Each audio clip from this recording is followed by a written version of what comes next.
Hey, what people? Yours truly. Totally amazing. And, yep, rocking our Carly tattoo, as always. Alright, gotta try harder. Must try harder. Alright, and, few people have heard me speak about this, and I've decided to actually prove that I'm ethical. But it's more of a point of proof to myself, anyway, for the fact that, yes, we all know that I can hack. And a lot of people have said, well, we're concerned or whatever, we want to see that you're ethical. Whatever. Dude, I completely agree that you want to know that I'm one of the good guys. And as always, on all of my videos, please remember that anything you make or break, anything you crack, hack, or end up resorting to a smack, anything else that you brack is down to your responsibility. That being said, I've decided to go for a big challenge in the next few months. I've already got another subscriber who hopefully will be watching this video, who indeed wants to know a little bit more about what I can do, and this is one of the reasons why I'm making this video. Like I said though, please keep it legal. Now, in relation to the ethical thing, the CEH course, sorry about the noise outside by the way, the CEH course is really labour intensive. It's something I'm going to enjoy. I think is it 12 hours a day for 5 days, basically with an exam at the end of it. So it's a big deal, and it's going to test all of my knowledge. And I'm also going to find out a lot of stuff I don't know. That much I definitely know. Alright. Because as much as I might think, yeah, you know what, dude's a cyborg, dude can hack, dude can do things, you can never know it all. Right? And this is evident when it comes to the CEH course. When you go for the Certified Ethical Hacker, which is what we're aiming to do, because we're one of the good guys here, actually. If you look at the EC Council's website, they say, is it somewhere between 200 and 250,000 people have the certification. Now you might say, well, that's in the UK, right?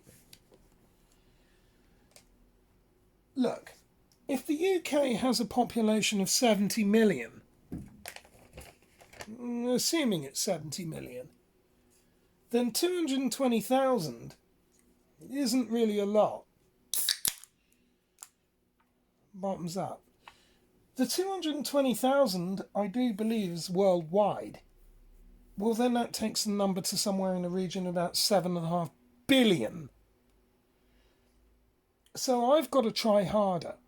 I've got to try a lot harder.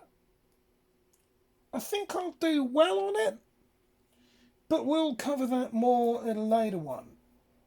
But for those of you who are going to be following me and new to my channel, then we're going to cover a little bit of this now. If you're wondering what these bits of silver foil are there for, well, that's because this laptop's had a problem with power adapter, by the way, so I had to wrap that round there to ground lead that goes in there.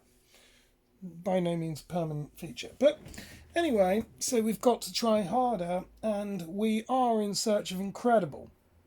And cyborgs, I do believe, might pull the incredible. And yep, our chips are doing just fine.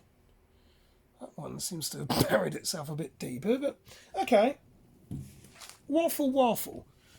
Let's get into what we've got here today, and let's go in search of incredible. So I picked this up in the end for £40. And it's an Asus. I don't know what the hell thing this is.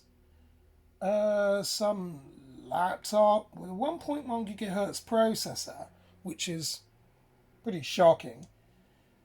8 gigabytes of RAM, which is pretty good, but not really nowadays. And a 40 terabyte hard drive. And it comes with damaged casing.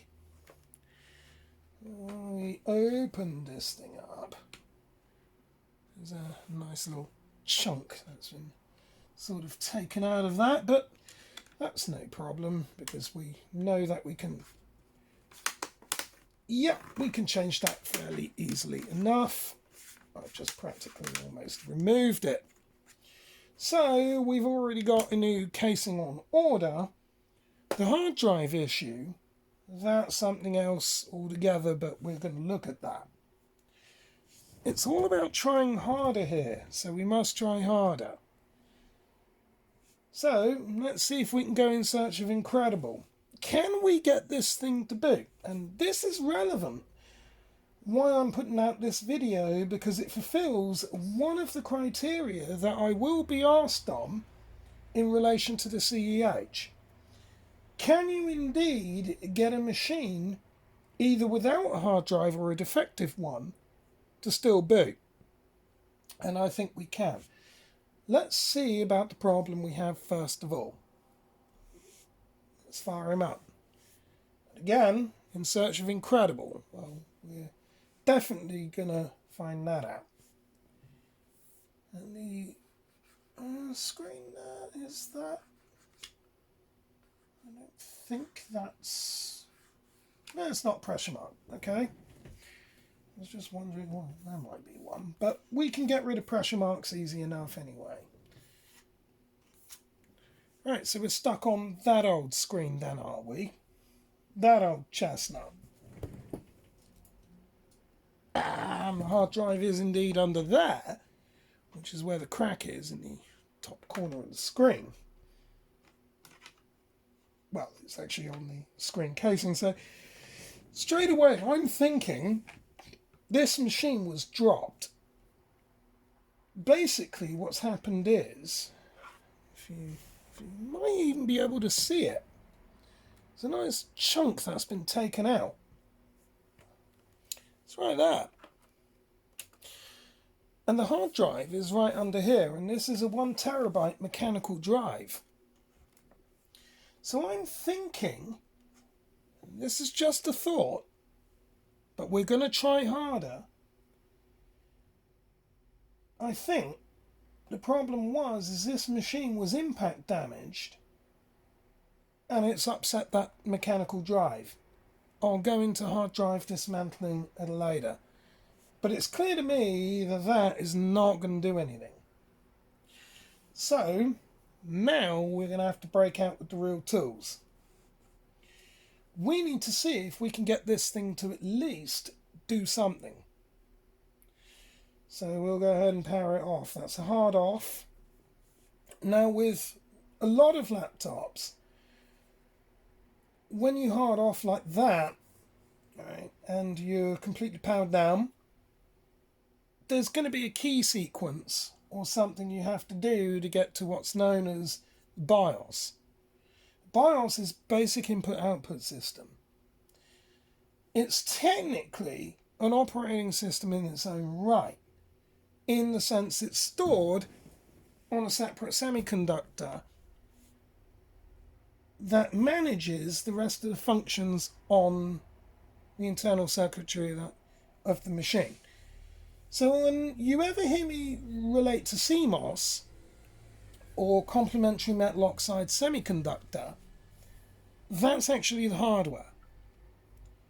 The BIOS is the basic input-output system, and that's what we need to get to. The BIOS is stored on the CMOS. Hopefully you're with me on that. So what we're going to do is we need to get to this, and on a lot of machines that can vary. Servers would have either a key configuration or some other way of getting to this. various manufacturers set their own parameters for that. In the case of Asus, there's really one or two ways you go when you power on. You either constantly hit delete, or you're going to go the F2 route. F2 seems to be the most common, so let's run with that. Let's go with that, and we're going to keep spamming the F2 button and see what we get. We're hoping... there we go. Right, awesome. Battery says 0% primary, but wait for that to change. There we are, 99%. So the battery health is good. I'm just going to show you that. As the charger has subsequently fallen away, well, we now have one light.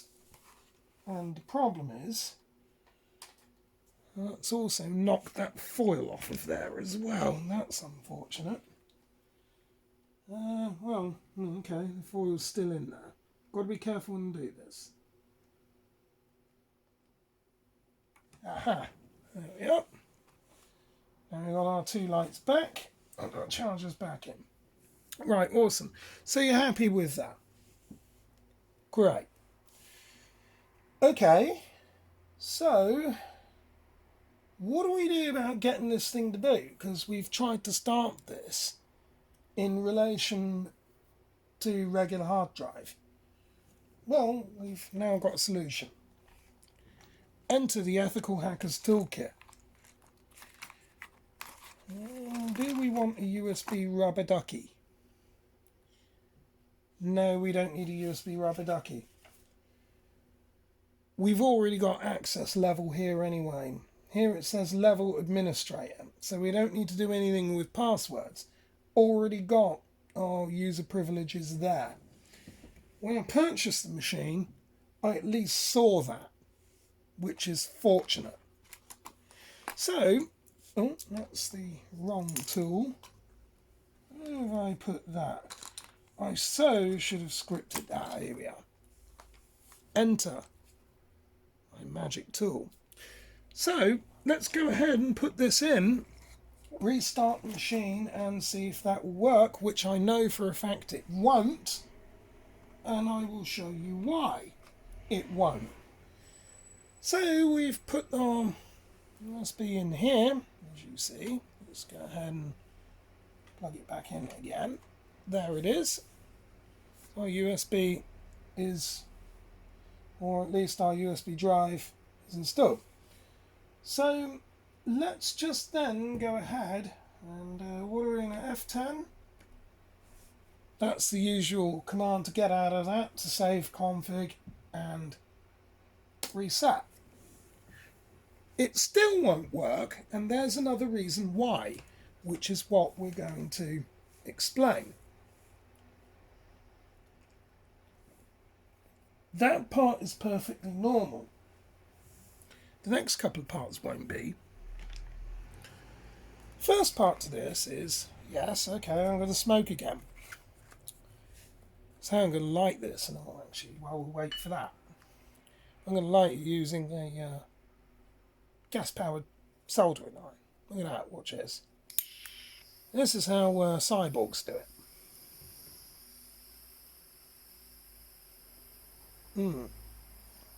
Has that computer booted yet? I don't think it has.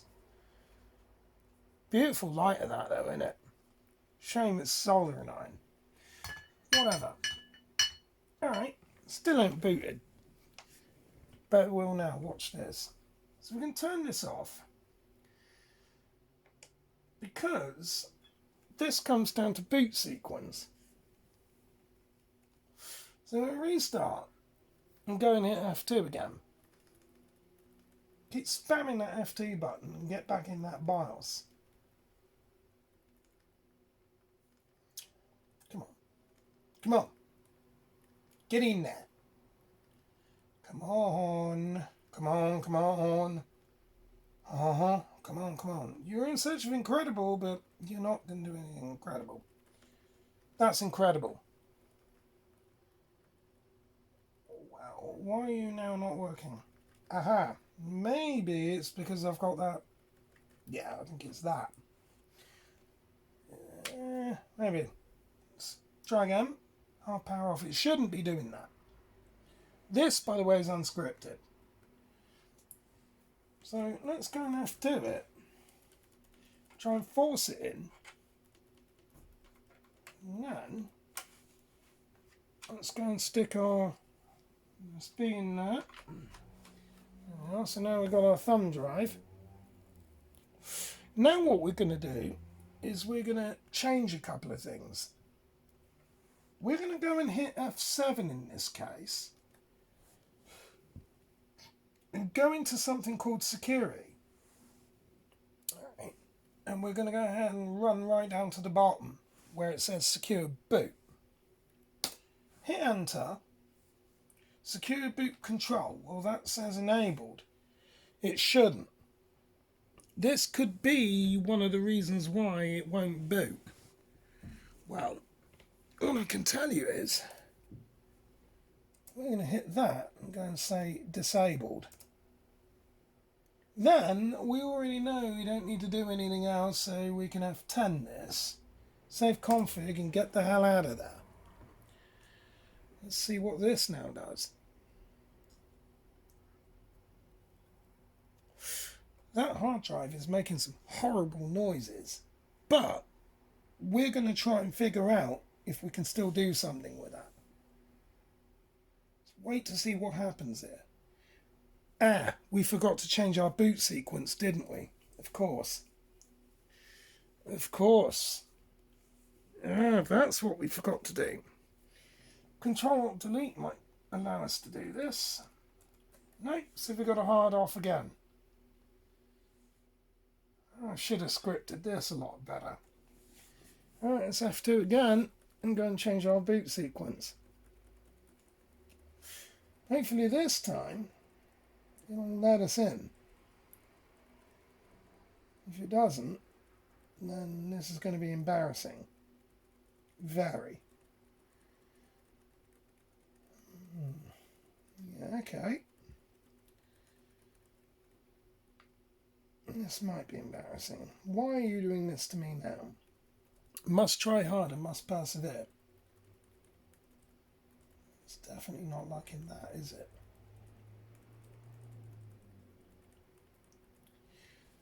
I think we've hit that long enough. Let's see what happens.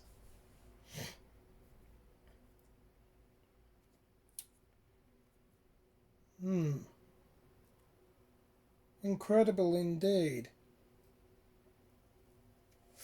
Okay, that is incredible. Now, could that be USB port? That's absolutely incredible. Let's power this off again and try again. A different port. Try and F2 it.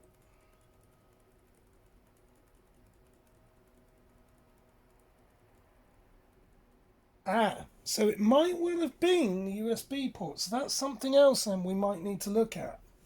So is this now a motherboard fault? A logic board fault? Well, we don't know. But we'll soon confirm that in another video. Right. What we can see here on the right hand side is now we have our partition for our external flash drive. Ching ching, bottoms up, smokes up. So what we now need to do is go over here, and the way this works is really simple. Left click and hold it and scroll up. That's now changed our boot priority. So let's go and F10 this, save the config and go and reset. By rights, this should boot a live operating system, which allows us to bypass the hard drive problem.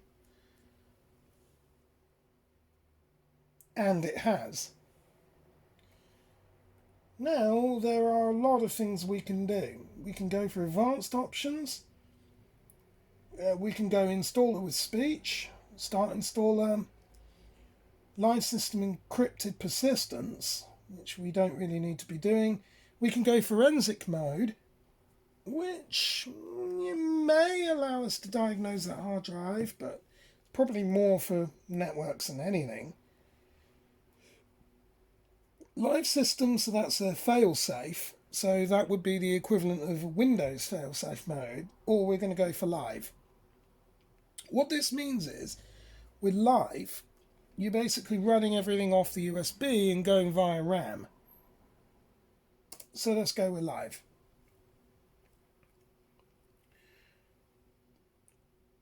Try harder, give it a while. Don't forget, this is only a crappy 1.1 processor in there. But it seems to be going just fine. Right, let's look through our logs here and see if there's anything. USB, that's fine. Serial number's okay. The manufacturer there. Okay, that's Zero Wave, which is the name of this. ATA1 soft reset failed, first FIS fail. We need to address that at some point. I'm guessing it might be something to do with a hard drive, but I can't be certain. I don't normally get a chance to read these because they usually go through pretty quick. But it's obviously not liking something. Right, cache disabled, read cache enabled, doesn't support DPO or FUA, but whatever. Okay, so we've got in. Oh, not quite. We've got something going. We've got a GUI at least there. So a live operating system at least will give us something. And we've now got a mouse cursor, so that's good. That's awesome. What else do we get from this? We've got 5 dots there, and well, we've got something. Awesome. So what next? That hard drive, let's see if we can find anything out about it. Now, I already know it's pretty much defective, but we can at least try and seal the deal. At least in Kali, you can do something in terminal. Actually, if you go into terminal, it should be... Oh, touchpad doesn't work on that then. Well, double clicking it's probably not a good idea because it's single click, so whatever. We open up a terminal. Let's maximize that. And now we can say something called gparted, which is GPARTED, and hit enter. Oh, okay. Well, that's come up. That's interesting. But the hard drive hasn't. So now it's not even detected in the system. So that most definitely, if we can go and hit refresh, yeah, it's not come up at all. That could be for a number of reasons, but we already know that the hard drive is, defunct. But at least in terms of this, we can get live operating system on that. Well, what else can we do with this, you might be wondering? Well, in terms of ethical hacking, we can actually do quite a lot. Let's clear this off and then exit that command. And let's go ahead and reopen another terminal. Single click this time, obviously. And to at least see if our wireless is going to work on this model, I think we actually can. So we can do something like airmon-ng, hit enter, and that's now going to give us our physical address, which is physical 0, our interface, which is wireless LAN 0, and the driver, which is ATH9K. Now, these are important for a number of reasons, which you're also going to see in a moment. Physical address is important because we need a system to detect that a physical card is present. If it wasn't compatible or working, it just simply wouldn't show. The interface is wireless LAN NOR. That could come up as almost anything, depending on how our OS sees that. The driver, ATH9K, well, we already know that's a Theros. ATH is pretty much a clue. INT or something similar would be Intel. Now over here we've got the chipset. So it's Qualcomm Theros QCA 9565 or AR 9565 wireless network adapter revision 01. So what can we do with this? Well, as it's now picked up in Airmon, quite a lot. Let's go into that now. So, first of all, we need to see if there's any conflicting things that are going to conflicting processes that are going to impede its function. So we can do this by airmon-ng check, and then, it would help to spell check right. So airmon-ng check. Okay, found two processes that could cause trouble. Kill them using airmon-ng check kill before putting the card in monitor mode. They will interfere by changing channels and sometimes putting the interface back in manage mode. PID, this is a process identifier, in this case is 855 Network Manager, which is a usual common one. Process identifier number can change, by the way. And then you've got 932, which is WPA_supplicant. Again, let's go ahead and follow what it says. This is really easy stuff. So we're indeed going to say airmon-ng check and then kill.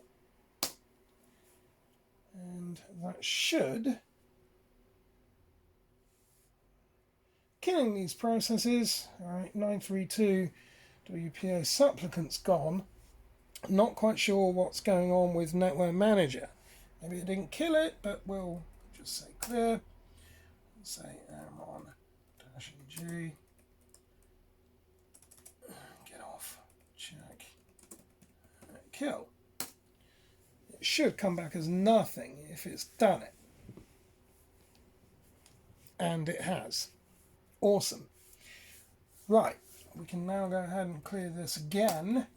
Now, what we can interestingly do is we can do something called spoofing our MAC address. I'll go into more about that in another video. But essentially, our wireless controller inside here has a unique set of values on it. And we can actually alter those values, at least on the software level, temporarily, enabling us to do ethical Wi-Fi hacking. And like I said, ethical. Let's see how that works. There are a few things that we need to do first. So we're going to first of all say airmon-ng and then stop. So the whole air monitor mode, we need to stop it. Right. airmon-ng stop, and then it's our wireless LAN NOR for our network card, and go and hit enter. What's that? Well, it's not in monitor mode anyway. Well, of course, because we already stopped it, but we double check. I always seem to get this one a little bit mixed up, whether it's ifconfig WLAN NOR down.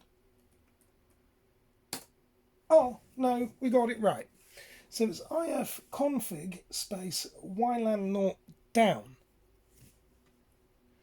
So that sent all processes in monitor mode down. Shut the card off. Now, let's move this over. charger's come out a little bit, but whatever. Let's go and take a look at something really interesting. We say Mac changer double dash MAC space 00 1 2 2 3 3 4 4 5 5 followed by wireless LAN 0.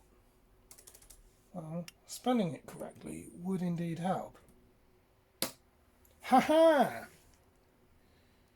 So we've now managed to completely spoof our MAC address.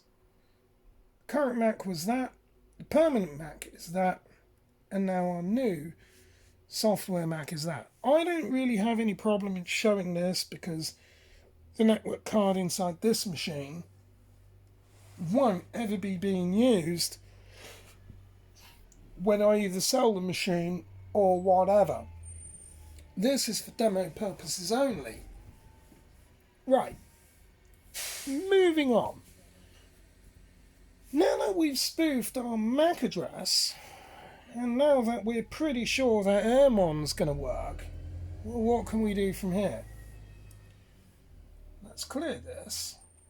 Now we need to start monitor mode, which is really easy because all we're going to literally say is Airmon-NG, start, WLAN 0, and hit enter. There we go.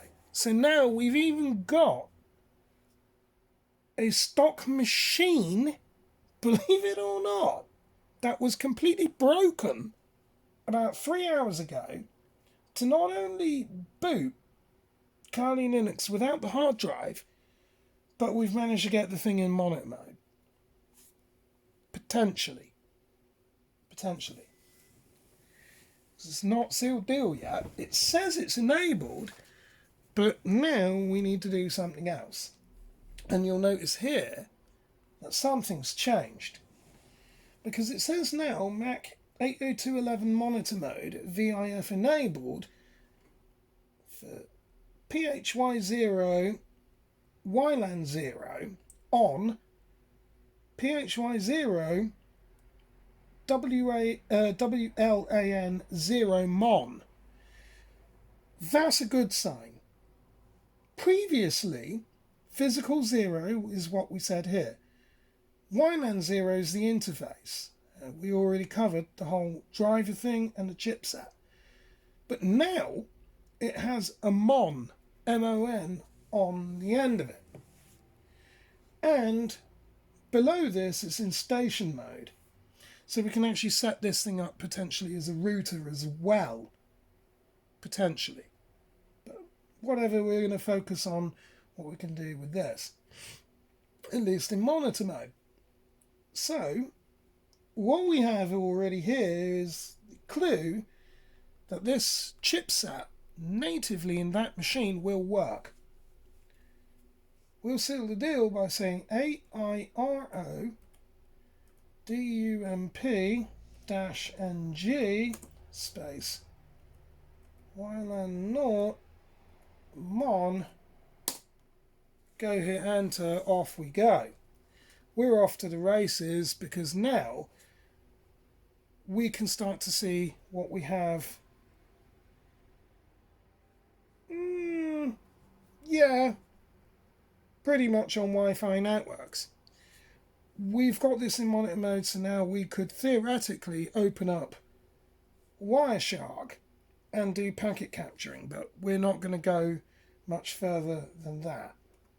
Not for this one. So we're going to Control C and clear. Up. And no, why are you doing that? No, we need to clear that. Not screen capture, we need to clear. Because that's pretty much all we're going to do here. I think for the purposes of this, it more than exceeds what was needed. The idea was to just get the thing powered up and running. Well, okay, since we're still anyway in terminal, let's go ahead and close the machine down like a boss, because we could just do it that way, but we'll do it in terminal. So we've had enough fun. So we can say shut down space now. It's as easy as that. Boom. Thank you very much. That's logging off. Just wait for it to close down. That's what happens when you try harder. When you try a little bit harder, you're going to get results like that. And this is the little victories that make what I do enjoyable. The hard drive problem, whatever, I can change that out. I'll show you how I do that in another video, but whatever. The main thing is we got a whole operating system to run on this, and as much as a bag of trash as this machine is, because it's pence 1.1 little processor, dude, for 40-50 quid, you've got something that's usable. So whenever somebody says, oh well no, the machine doesn't work, it won't work or whatever, all you've got to do, dudes, is just try harder.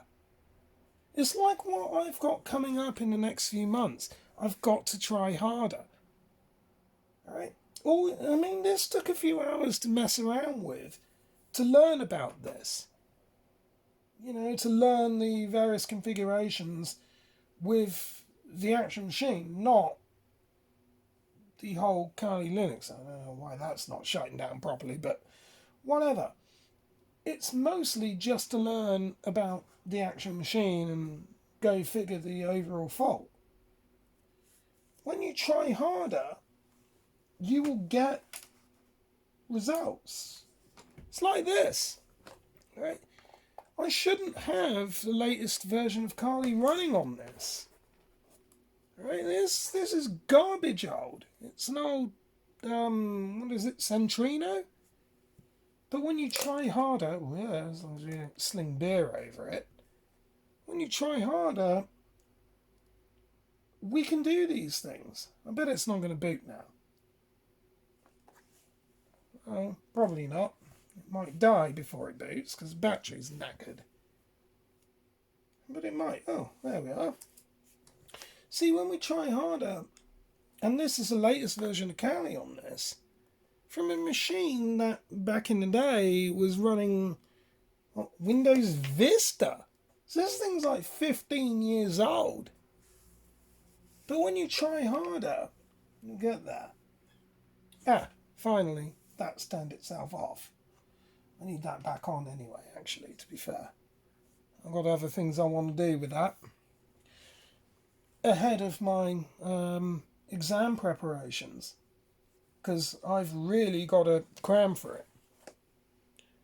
So, there we are, latest. Let me just get into this. Just to show you. It is indeed running. I bet this thing is actually going to die, literally. This is 15 years old. Is it going to be? Or is the battery going to finally give out? It really is. Oh no. It boots. And by the way, the battery really is, 14 minutes. There you are. When you try harder, you get these responses, alright? This is why, whatever you do, damn well try harder. If I can do it, you can do it. See, I've even changed the GUI on that. So we can say I'm on. Let's see if that's going to work. Yeah, there we go. It's all running. Been upgraded. Updated. When you try harder, you can do things like that. Seriously, people, if I can do it, you could probably pull it. You've got to try harder in life. Must try harder. Oh, what's going on with that still? But this is the point. Not sure What's going on with that? That should have already booted, but whatever. I've got to talk to that clearly.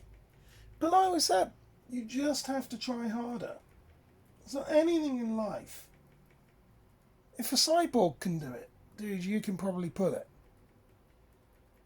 I'm going to cover all this more, and I've got a few music videos that I'm going to put out.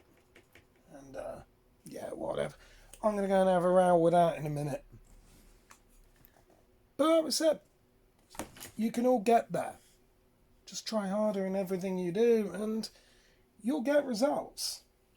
Like when I said I wanted to get borged up. That's what happens when we try harder. We get the results we want. Must try harder. I've got some music to come up about that. A few other things, so stay tuned. Love you lots, people. I'm out of here. That's Cyborg out, totally news and done. I need to go and have a discussion with our little friend here. That's clearly still in search of incredible. Well, I'll give it something incredible. I already know what's going to happen. It's going to go the same way as our little friend here. Oh, finally that's deciding to do something. I can't leave this one like that. That would be rather rude. Let's say, shut down now on you. Because we like to treat our equipment nicely. Mwah. All cyborgs do. When things work, that's how quickly they shut down. There you are. All running as well on the CF19. That's the best part, about 15 years old. That's a nice little handbag strap. Oh, like that, see? Nice. What every cyborg needs. Try harder, people. Must try harder. Copy out.